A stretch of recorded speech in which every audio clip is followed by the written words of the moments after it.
I'm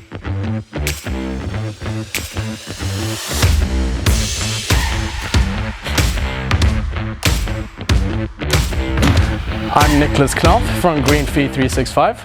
And I'm Caroline Blixt from Aray Society. Caroline is the founder of Aray Society, which is a community-based social network that empowers women to connect and develop their skills through the cultural vehicle of golf, through exploring different courses, brands, and products. And today, on Women's Golf Day, we're here at beautiful Hills Golf Club in Gothenburg, Sweden, to have a range session. We're going to play some closest to pin, but most importantly, we're here to learn more about Caroline and the impact that Aray Society has on female golfers today. Are you ready? I'm ready. Let's go. Okay, so first of all, we're going to go for the Hills mat. That's approximately, I would say, maybe 50 meters from here. So what we're going to do is we're going to hit 3 balls each. Okay. Towards every target. There's going to be 3 different targets that we're going to go for. Nice shot. Thank you. Okay. A little short. Okay, but to get a better understanding of Aray Society, we're curious to get a better picture of you. Yeah. So can you tell us a little bit more about your background and how and when golf appeared into your life? Yeah. Well, I'm from Värmland, on the west side of Sweden, on an island on top of the biggest lake in Sweden. So very nice and calm upgoing there. But actually, I did not play golf growing up. I was very much into indoor hockey, like floorball. Yeah. So and basketball and like skiing and snowboarding, all different kinds of sports. So you're a multi-talented athlete at heart. Yes, I love sports, but it's like the best thing I know. I love any kind of like movement and activities and running and working out. So yeah, I now play paddle and tennis. But I did not really like golf because I thought it was, like a lot of people say, it was too slow. Yeah. And I just got angry, and I was used to, really active sports. So I started playing when I was around 22. I broke discs in my back. So yeah, it was painful. So I couldn't keep playing. But the way for me to get back into sports was golf. And this was before a lot of people, now everyone talks about how bad golf is for your back. Yeah. True. But at that point, people weren't really talking about that. So anyways, I started playing, golf is a big thing in my family. So I started playing with my brother and my dad and my ex-boyfriend. So, and then I just don't like being bad at anything. So I started playing really, really much for the first years. So I got down to low handicap really quickly. And from that on, I started loving golf. And just kept playing. You got hooked like I got hooked. Everyone else does once you actually start playing. But I also want to say, I was not really hooked in the beginning either. I thought it was a process for me to really start to love playing. But to all women or men that thinks it's hard in the beginning and they stop, it becomes really, really fun once you once you get into it. Yeah, and once you come across the border of not feeling like you're hacking your way to the course, and you just feel like you can enjoy the game. Yeah, and I mean that's one of the beautiful things about golf as well. Like it doesn't necessarily have to do with how low handicap you have, but it has to do with your personal development of the sport itself. Like no matter what level you play at, it's still a fun thing because of the personal development, no matter the level that you're playing at. And I also usually say that it's compare yourself to yourself, and then go to a level where you feel comfortable, where you start to enjoy it. So, I mean, a lot of people, no one is really going to be Annika Sörenstam or Tiger Woods, whatever, but you can go to the level that you feel where it's fun, and that's where you should start enjoying the game. So, and we will all play bad. So, yeah, exactly. We've all been there. Yeah. Okay, next one. You're definitely still closest. That makes me happy. Yeah. Okay, so what's your personal goal with golf?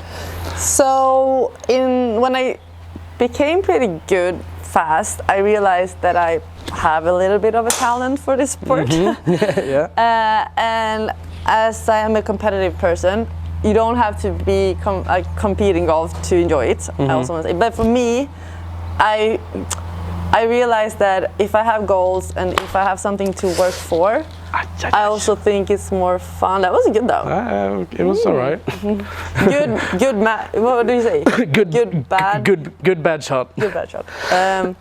So I have competed a little bit for a while, and for now I want to go down to scratch. I'm at 3 handicap now, and 3 handicap. Yeah, but I do want to compete. Yeah. Okay. Because I haven't done that for a long time now, and but it would be fun. It's but also it's like a love-hate for me to compete, because I love the competitive aspect, but I hated competing in golf. So this time I want to like competing in golf. So yeah, that's my personal goals.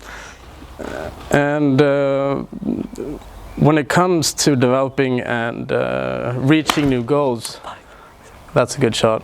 Thank you. Okay, you're back to the lead. I mean, we always have role models that we get inspired by, both within golf and outside of golf. Who are some of these role models that you get inspired by to continue golfing and to reach the goals that you have in mind? That is a good question. I've never had someone, like one specific person actually, that always like been my role model. But my role models are brave people that are reaching for their goals. Like leave their comfort zones and get out of their way to actually make things happen. Exactly. Even though, because it's super scary, I know that both as an athlete, as an entrepreneur and everything, it's like you're never in your comfort zone and it's always like pretty scary. But yeah, those people are my heroes that go for it and follow their dreams and try and fail and try and fail, but keep going. And of course, like in golf, I think the only one I think about is pretty much my brother, because he was the only one, because I wasn't really into golf, but you know, once I was, and he's always been, because he's also like, another part is that he's always been down to earth, like he's never become someone else, and that's also a big thing for me, that I, both in the business world and in athlete world, I think that the best people are the ones that stay true to themselves. Yeah, exactly. And I respect those people a lot. So, but there are a lot of them that don't.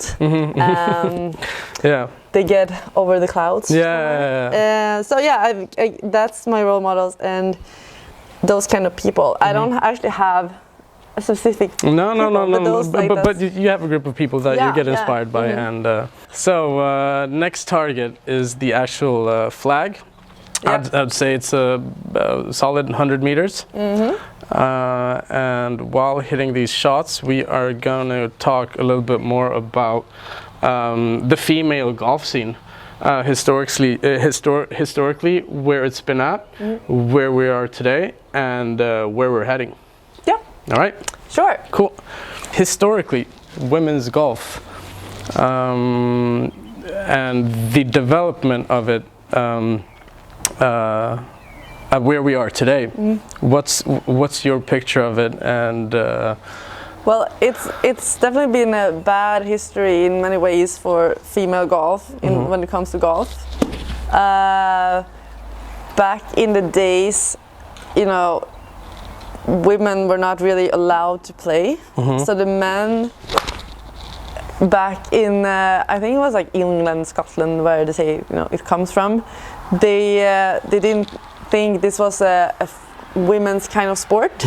So, you know, women wasn't allowed to play, and they really didn't want women to play, and they didn't think that the swing was a female kind of gesture. So they're like, oh, this is not for women. So obviously that became, and we know until just a few years ago, which is pretty crazy, that women weren't allowed into golf clubs. They weren't allowed in the restaurant, or of course not play either. And this whole like aspect of not being like pictured as a female golf and women not allowed, of course this causes like the golf as a sport to develop in a manly way. So it became super man dominated, and everything, all the aspects, all the golf clubs, the games, like everything, and even like going down to product and clothing, everything was really developed in the man perspective. Of course this made women super insecure when it came to golf and like excluded, and it's been like that pretty much like the whole time, and it's super, I think it's very sad, because if the history wouldn't been so extremely man dominated, I don't think we would see such a difference when it comes to how many male players we have and how many female players we have. Makes sense. Yeah, and then like the insecurity of women when it comes to golf also, because that's one of the biggest hurdles we see. And what we do in our work is that it's so intimidating for women to go to a golf club, to pick up golf just to play, or practice on the range, or go out and play. It's like super intimidating, which is something we really need to change. Yeah. Speaking of Aray Society, that we're gonna get into more deeper in the next moments.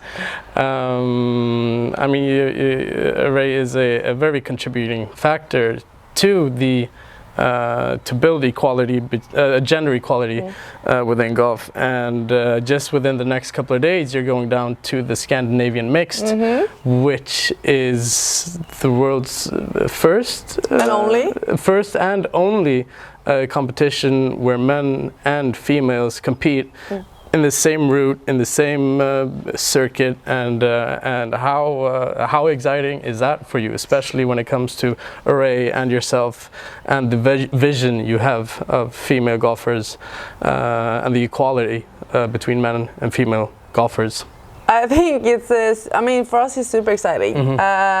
Being in our, we are at our starting point as well, and being invited to take part in this great tournament, and really hats off for the guys that really worked hard to get this kind of concept in, because it's not golf is unfortunately in many ways still very traditionally when it comes to making changes and everything. So I know that they had to work, their concept to be a part of the European tour. Exactly. So, and for us, of course, it goes hand in hand with what we want to do, and start really working in a new way to make golf more equal and make more women feel comfortable playing. So we're super excited to be a part of that, and we're super thankful for them to invite us. I'm very happy for you and the Aray Society and all the female golfers that get to take part of this. I truly hope that this kind of opens the doors for this concept to continue and basically normalize the concept of female and male golfers competing together. Yeah. I mean, no one has thought it was. I wasn't there last year, but I only heard, good things about it, and how this concept can develop and hopefully be in other locations as well. Yeah. That's moving forward. Yeah. Great. Yeah. Next shot. Yes. Sorry. Next shot. Nice shot. Thank you. I actually think I got you on this first shot. So as of right now, I've done 2 shots, you've done 1 shot. Yep. Heading on to your second. I'm surprisingly enough in the lead on this one. Yep. But I probably just jinxed that. Oh, go. Well, there you go. Okay. Did you hit one on the green? No, I was just short of the green. Okay, so now I'm actually in the lead. Okay, and then on to the topic that we have been waiting for. Aray Society. Yes. Can you give us, first of all, an explanation of what Aray Society is, and then tell us a little bit more about when it was established and why it was established? So Aray is, as you nicely explained in the beginning, it's a community-based social network for female golfers. So we want to enable women to connect, share, discover golf clubs, products. Sorry. No, it's all good. And also be able to develop their own game. So as for now, we have a platform where women can find other women to play with. Independent on where they are in the world. We have some special deals on golf clubs all over Sweden and out in other countries soon. They get exclusive deals on products, on clothing, on fashion, trips, and also we create a lot of fun like activities and meetups and events and trips as well for our members. So that's where we are now. But we are developing our own, like next version of our, what's going to be an app, and that will come with so many other kind of features. So you can travel with the app, you can connect in a new kind of way, you can create groups, you can communicate and book tea times on courses, like streamlined through the app. We are going to have still have special deals and work with brands and fashions and products, but also find maybe pros and stuff that you want to have lessons with straight on. And also like we have an Aray Academy where you can get inspiration and like hands-on tips and tricks on how you can swing your club better or bunker shots or everything in one way. So and obviously there will be steps in the process as well, but the vision is really big, and this is something that's going to be globally. So wherever you are in the world it's the vision. You will be able to use our app. So it's basically going to be a platform where females can be introduced and also improve more or less every aspect of golf. We really focus a lot on being very inclusive. So it really doesn't matter if you never picked up a golf club in your life or you're a pro. So your profile is who you are, and then you can filter and find women out of your perspective. So if you only want to play with women at a certain age or handicap level or golf club, that's the people you can create groups with and communicate with and stuff. So that's very important for us, that we want everyone to feel included. So that's we work really hard for that. That's amazing. All right, so but no men. Okay, so I just hit my third shot. You still have one shot. You have one shot to go. Yep. You're still closer than me, so you've more or less already won our closest pin, even though we have one more flag to go after this. It makes me so happy. Where am I going?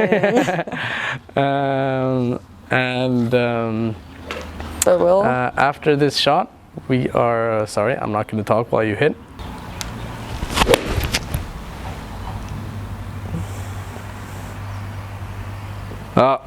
And you're on the green. Okay, so for the last flag, which oh no, actually we're not going for the flag, we're going for the 126 meter sign. And while we do so, we're gonna talk a little bit more about golf trips. Love the subject. So I mean, you're you're a very an experienced traveler, especially when it comes to golf as well. So while we're gonna go for the 126-meter flag, we're gonna talk through about some of your favorite spots, some of your recommendations, and just golf trips in general.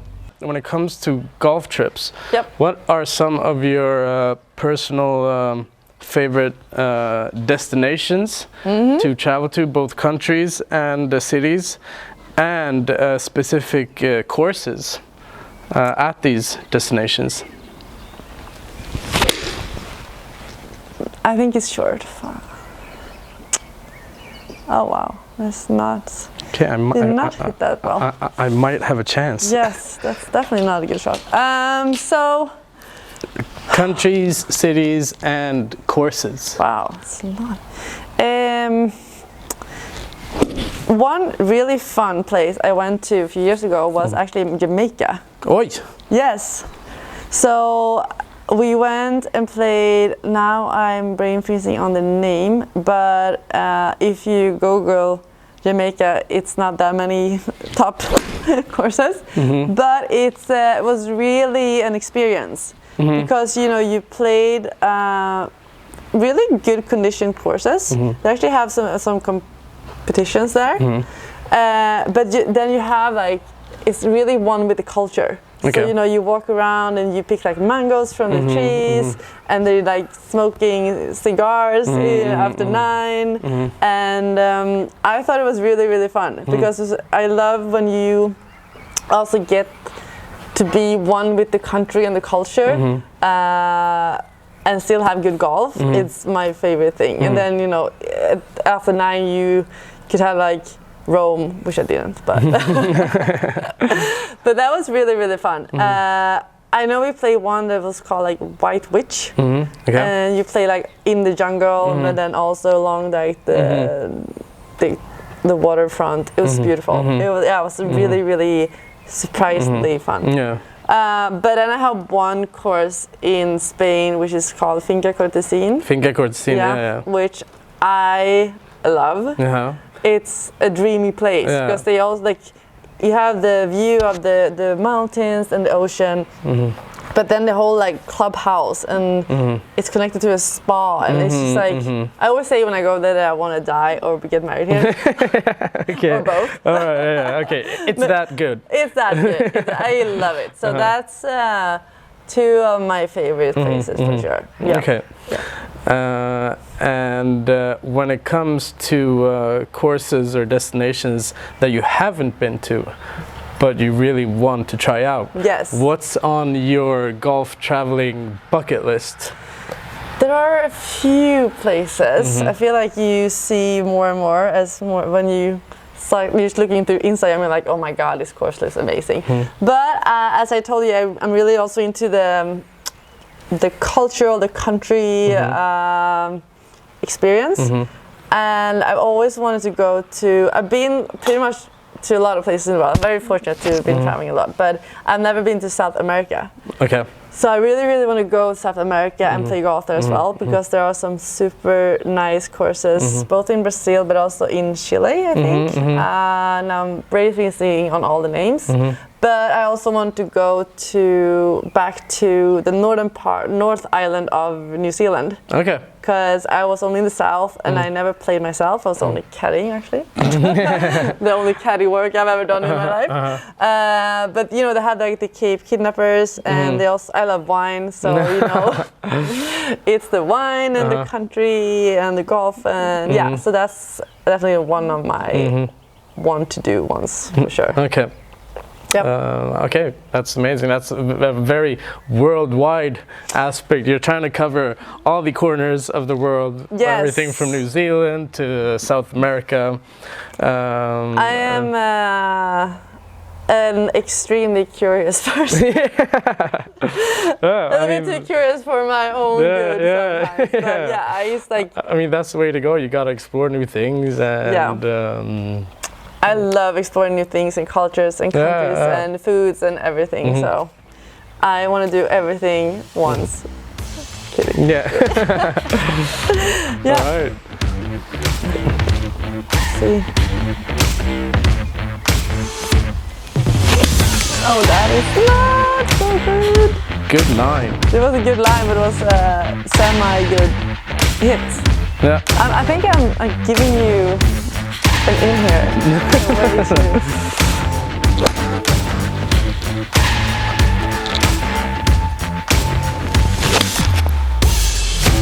Let's go.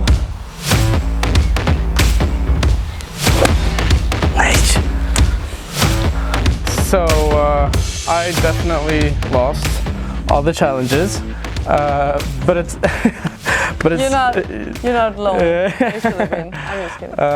But it's been very fun today. Yeah. Thank you for making it here. Thank you for having me. Yeah.